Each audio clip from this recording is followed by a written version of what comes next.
if you are watching this video, it's because you have completed course B in your code.org.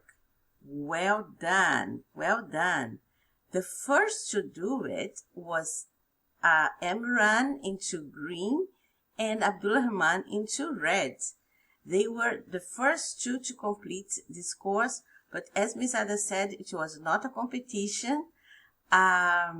Now that you finished, well done for you, for your perseverance, for you not giving up and getting to the end.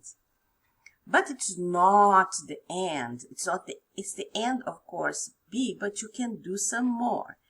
And Miss Ada is going to show you what you can do. So, when you are in codes, of course, you go to your name. You know this better than me because you do this so well. Yes.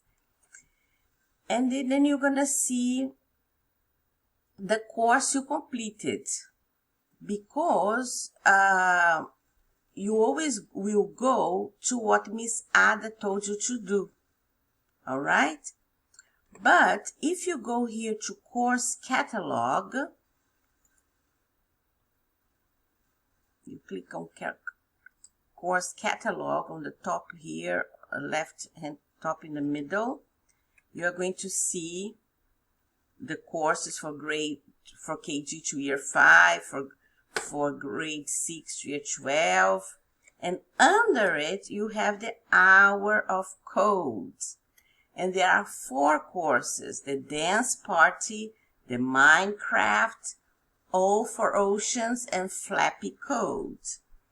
All of these you can try. Each one will take about 1 hour to finish. So you can work them over 2 weeks, because we suggest that you do half hour of ICT every week. Of course, if you are like Emran and Abdulrahman, this will not going to stop you because you want to do more, which is fine, because the more you do, the more you practice, the more you practice, the more you learn and get good at coding, which is a very important ability in our modern world. So have fun with the hour of codes, and mabruk to you all.